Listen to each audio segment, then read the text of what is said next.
know through good common sense, again reason bestowed in us by our Creator, nothing is more assuredly written in the book of faith than these people ought to be free. And when do we begin to tremble for our future? In recognition that God's justice will not be silent for long.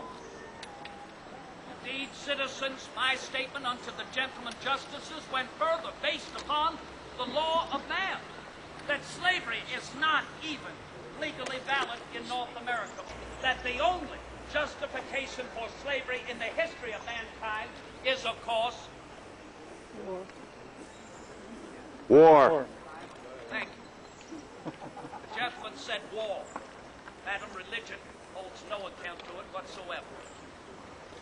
It is war, whereby a victim may hold those they have defeated as slaves, and therein their contracts may be drawn up for the buying and the selling of these defeated peoples.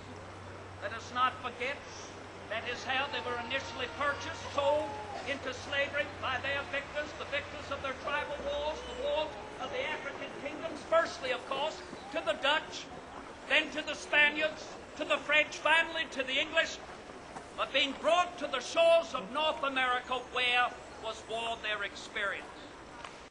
That he did so in his American uniform. That as he pleaded our cause, he was immediately interrupted by an insolent Englishman, Mr. Thomas Walpole, who proceeded to comment on the scanty design of the Marquis's American uniform. The Marquis allowed Mr. Walpole his statement, and then proceeded in most civil fashion to reply, "Indeed, Your Majesty, I do beg your pardon, for I appear before you in the American uniform, and it is a most scanty design. One might consider it more a uniform of tatters than of any great honor. But I wish you to know, sir, that I was there, I saw as so many did, that those American forces who defeated General Burgoyne at the Battle of Saratoga were nearly all naked."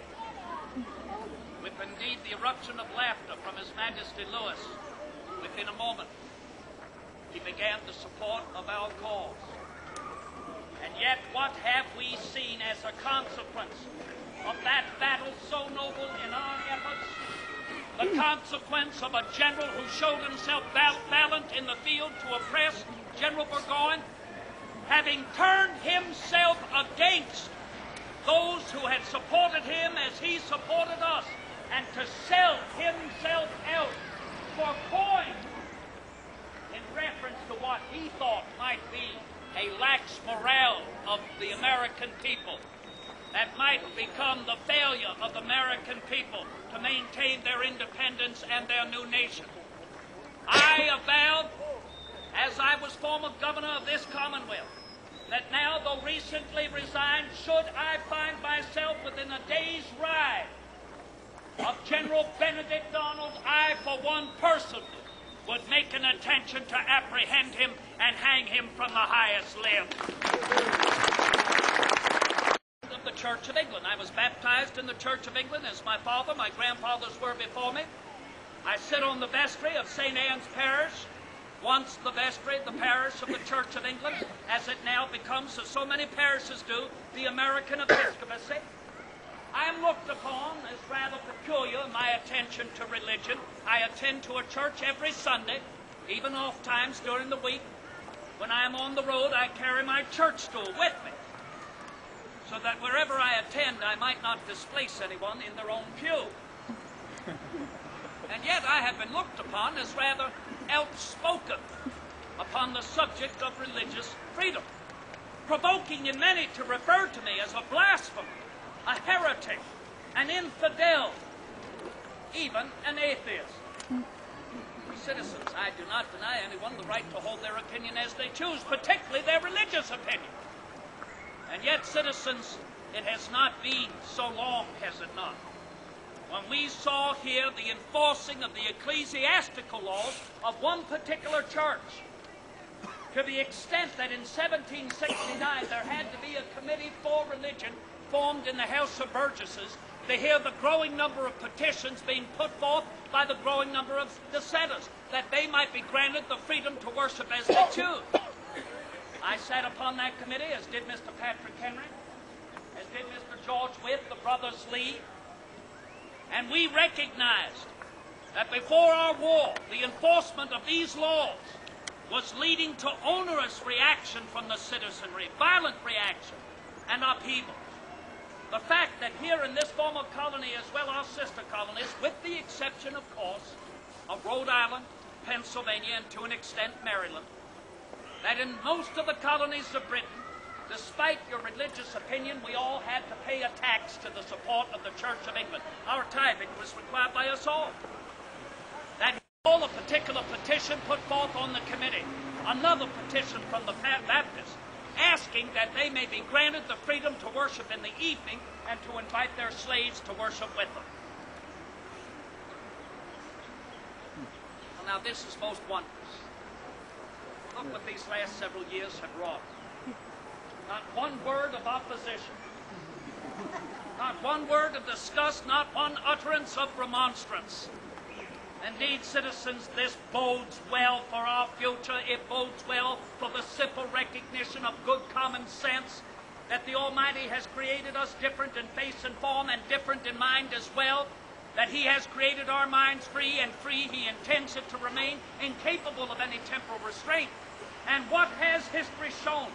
But that whenever any government attempts to coerce the mind of its citizen body to follow one particular religious opinion, or coerce them, compel them to furnish contributions of money for the propagation of one particular religious opinion, that it ever results in instances of hypocrisy, meanness, and bloodshed, and is a divergence from the plan of our holy author.